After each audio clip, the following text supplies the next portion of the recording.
Hi friends, welcome to Latha Ulagam. வாங்க, இன்றைக்கி நம்ம மாடி தோட்டத்தில் கொஞ்சம் காய்கறியெல்லாம் இருக்குது. எல்லா காயும் கொஞ்சம் கொஞ்சமாக இருக்குது, நிறைய வெரைட்டிஸ் இருக்குது.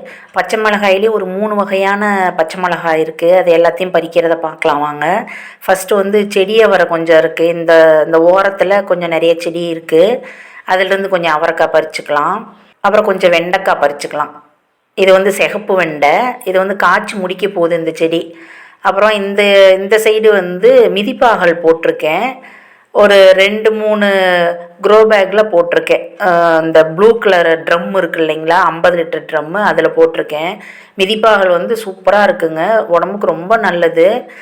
இதை வந்து ரெகுலராக வாரத்தில் ஒரு 2 நாள் சாப்பிட்டுட்டு வந்தோம் அப்படின்னா சுகர் லெவல் கூட குறையும்னு சொல்கிறாங்க. கொஞ்சம் கசப்புத்தன்மை அதிகமாகவே இருக்குங்க, ஆனால் வறுவல் பண்ணி சாப்பிட்றதுக்கு டேஸ்ட் நல்லாயிருக்கும்.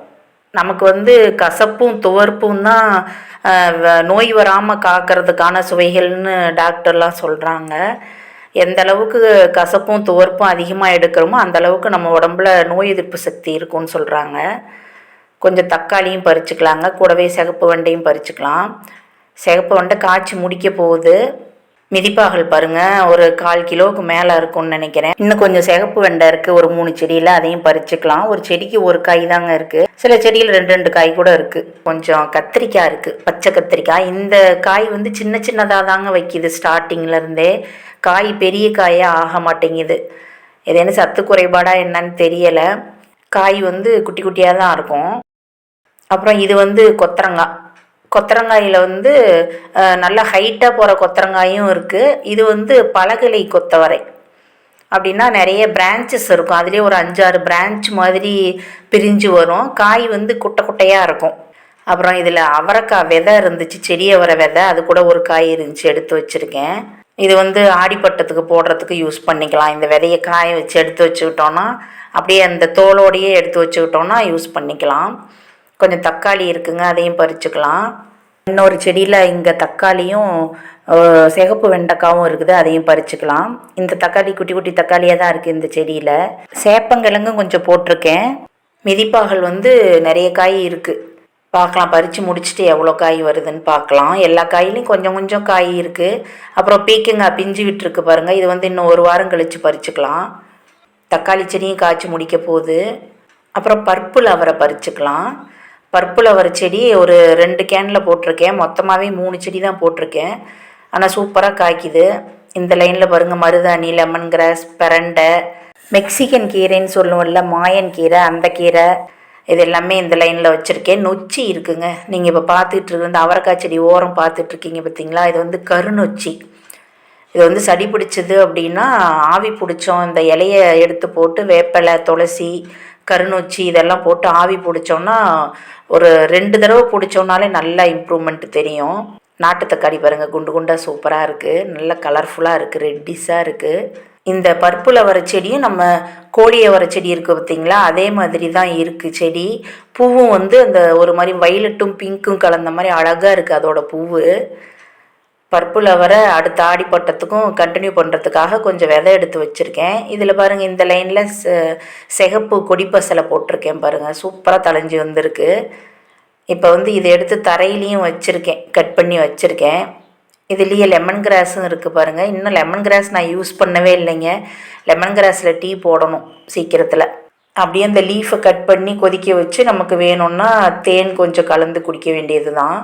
இந்த லெமன் கிராஸ் டீ குடித்தோம் அப்படின்னா கொஞ்சம் ஏஜ்டு பர்சனாக இருந்தாங்க அப்படின்னா ப்ரெஷர், சுகர் இது எல்லாமே கொஞ்சம் குறையும்னு சொல்கிறாங்க ரெகுலராக எடுக்கும்போது. இந்த லைனில் ஒரு ஆரஞ்சு கலர் சாமந்தி செடியும் வச்சுருக்கேங்க, பூத்துருக்கு. பர்பிள் அவரை பறிக்கிறது ஃபுல்லாக காமிக்கலைங்க, வீடியோ லெங்க்த்தாக போயிடும், அதனால் கொஞ்சம் மட்டும் காமிச்சிருக்கேன் வீடியோவில். அப்புறம் குடமிளகா ஒரு 2 இருந்துச்சு, சின்னதாக தான் இருக்குது, பறித்து வச்சுட்டேன். மிளகாய் செடி பாருங்கள், இது வந்து ஒரு மீடியம் சைஸ் மிளகாய் தான், நார்மல் சைஸில் இருக்கும், சின்னதாக தான் இருக்கும் இந்த செடியில் காய்க்கிறது. மிளகாயிலே எத்தனை வெரைட்டி இருக்குது பாருங்கள். இந்த பச்சை மிளகாய் செடியெல்லாம் நான் விலைக்கு வாங்கலைங்க, விதை நம்ம வீட்டில் சமையலுக்கு யூஸ் பண்ணுறோம்ல, அந்த மிளகாயவே அப்படியே 2ஆக உடச்சிட்டு அந்த விதையை தூவி விட்டேன். அது வந்து முளைச்சி வந்தது. அந்த நாற்றை எடுத்து வச்சு தான் இந்த செடி உற்பத்தி பண்ணேன். ஆனால் ஒவ்வொரு செடியிலையும் ஒவ்வொரு லெங்க்த்தில் மிளகாய் காய்ச்சிருக்கு, அது ஏன்னு தெரியல.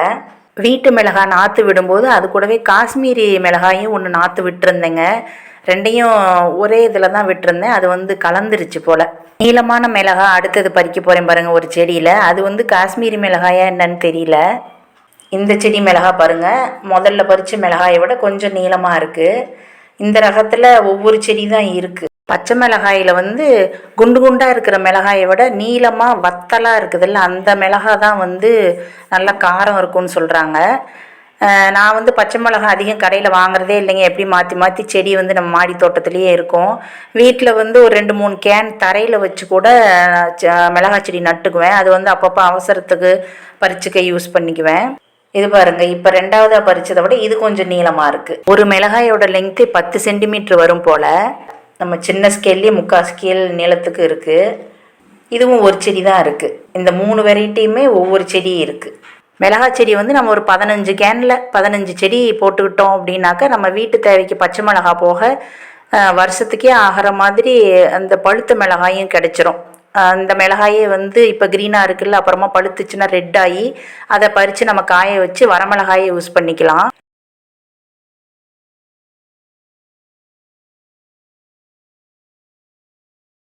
வரமிளகாய் சமையலுக்கு யூஸ் பண்ணது போக மீதி மிளகாத்தூளை அரைச்சி வச்சுக்கிட்டேன்.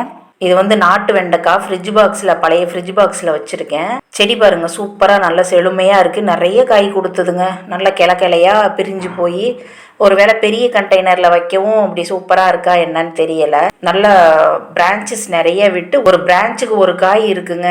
இந்த ஒரு வெண்டைக்காய் செடியில் மட்டும் ஒரு தடவை ஒரு நாள் விட்டு ஒரு நாள் 9 காய் 10 காய் பறிப்பேன். இதுலேயே கூட இன்னொரு 5 சிகப்பு வெண்டைக்காய் வச்சுருக்கேன். அதுலேயும் ஒரு செடிக்கு ஒரு வெண்டைக்காய் கிடைக்கும். சாமந்தி பூ மஞ்சள் கலரு, அதுவும் இதில் நட்டிருக்கேன். சூப்பராக அப்போ தான் மொட்டு வைக்க ஆரம்பிச்சிருக்கு. இந்த லைனில் பாருங்கள், வெந்தயக்கீரை, கொத்தமல்லி கீரை, புளிச்சக்கீரை இதெல்லாம் போட்டிருக்கேன். அறுவடைக்கு ரெடி ஆகிட்டுருக்கு. இந்த சிறுகீரை தான் இப்போ பறிக்க போகிறேன்.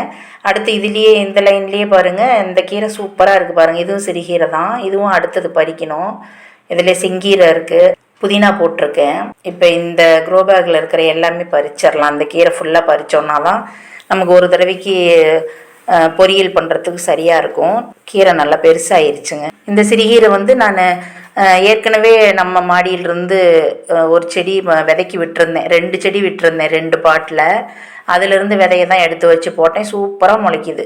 2 தடவை 3 தடவை அதில் இருக்கிற விதையை திரும்ப முளைச்சி வந்துகிட்டே இருக்குது. ஒரு தடவை இப்போ அறுவடை பண்ணிட்டோன்னு வச்சுக்கோங்களேன், திரும்ப நம்ம அறுவடை முடிச்சிட்டோம் அப்படின்னு சொல்லி அதில் வேறு ஏதாவது போடலான்னு நினச்சோன்னா திரும்பவும் அதில் இருக்கிற விதையை முளைக்காமல் இருக்குதுல்ல, அதில் இருக்கிற விதையை முளைச்சி வருது. இது மாதிரி 2 தடவை 3 தடவை கூட அறுவடை பண்ணுவேன். விதை நிறைய விதைச்சிடுவேன் போல். ரொம்ப நெருக்கடியாக இருக்கிறதுனால ஃபஸ்ட் டைம் முளைக்காமல் அடுத்த தடவை முளைக்குது போல். இந்த சிறுகீரையில் பொரியல், கூட்டு, மசியல், கடையல், அப்புறம் கீரை போண்டாவுக்கு இந்த கீரை தாங்க பெஸ்ட்டாக இருக்கும். சிறுகீரை தான் பெஸ்ட்டாக இருக்கும். நார்மல் போண்டா செய்கிற மாதிரியே தான்.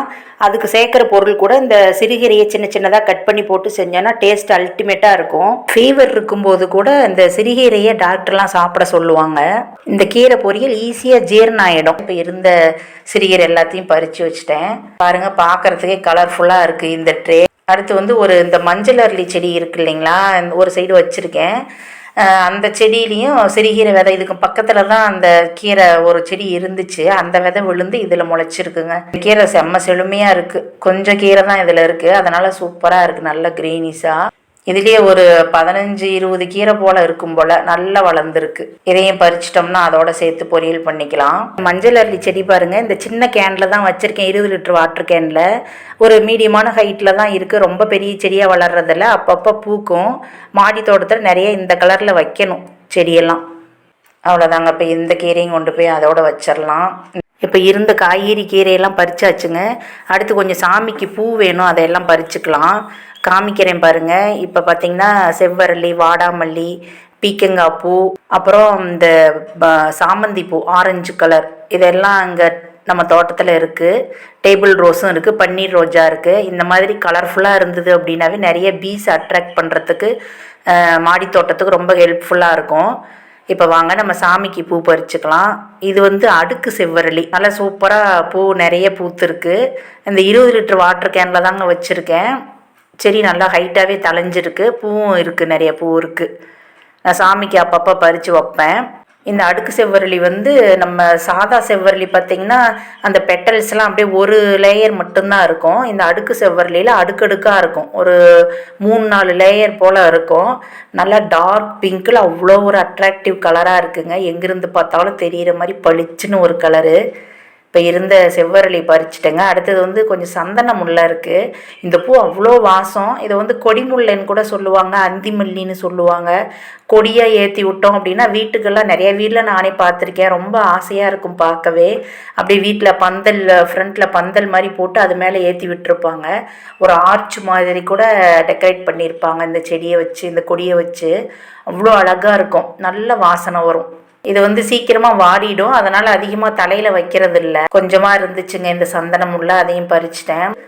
வீட்டு தோட்டத்தில் செம்பருத்தி செடி இருக்குது. அதில் செம்பருத்தியும் எல்லோ கலர் ரோஸும் இருக்குது, அதை போய் பறிச்சுக்கலாம்.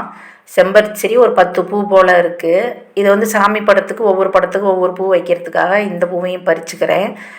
அதிகமாக இருந்துச்சு அப்படின்னா அப்படியே நூலில் மாலை மாதிரி கூட கட்டி போடலாம். செம்பருத்தி செடி 2 செடி வச்சுருக்கேங்க. இங்கே ஒன்று இருக்குது, இன்னொரு சைடில் ஒன்று இருக்குது. நல்லா ரெட் கலரில் இருக்குது பூ, பாருங்கள் சூப்பராக இருக்குது, பெரிய பெரிய பூவாக. அடுத்து வந்து எல்லோ கலர் ரோஸ் பறிச்சுக்கலாங்க. இது பாருங்கள், எனக்கு இந்த ரோஸ் மட்டும் பூத்துதுன்னா பறிக்கவே மனசு வராது. வெளியில் போகும்போது மட்டும் எப்போவாவது ஒன்று பறித்து வச்சுக்குவேன். மீதி பூ அப்படியே செடியில் விட்டுருப்பேன். அது வேஸ்ட்டாக போகுது அப்படிங்கும்போது மட்டும்தான் பறிப்பேன், சாமிக்கும் வைப்பேன். டார்க் எல்லோவில் ஒரே ஒரு பூ தாங்க இருக்குது. மீதி 6-7 பூவும் கலர் மாதிரி ஒயிட் கலராகவே மாறிடுச்சு. ஒரு சாண்டில் கலர் மாதிரி இருக்குது. இப்போ நம்ம அறுவடையை பாருங்கள், எல்லா கலரும் இருக்குது. பூவே வந்து பிங்க்கு, ஒயிட்டு, எல்லோ, ரெட்டு இந்த மாதிரி கலர்ஸில் இருக்குது. இன்றைய அறுவடை வந்து பார்க்குறதுக்கே சூப்பராக செம்ம கலர்ஃபுல்லாக இருக்குங்க. பார்த்துக்கிட்டே இருக்கலாம் போல் இருக்குது. அவ்வளோதாங்க. இந்த வீடியோ பிடிச்சிருந்தா வீடியோக்கு ஒரு லைக் கொடுத்துட்டு சப்ஸ்கிரைப் பண்ணி வச்சுக்கோங்க. அப்படியே பக்கத்தில் இருக்கிற பெல் பட்டனில் ஆல் கிளிக் கொடுத்து வச்சுக்கோங்க ஃப்ரெண்ட்ஸ். நோட்டிஃபிகேஷன் உடனே வரும் வீடியோ போட்டதையும். தேங்க்யூ.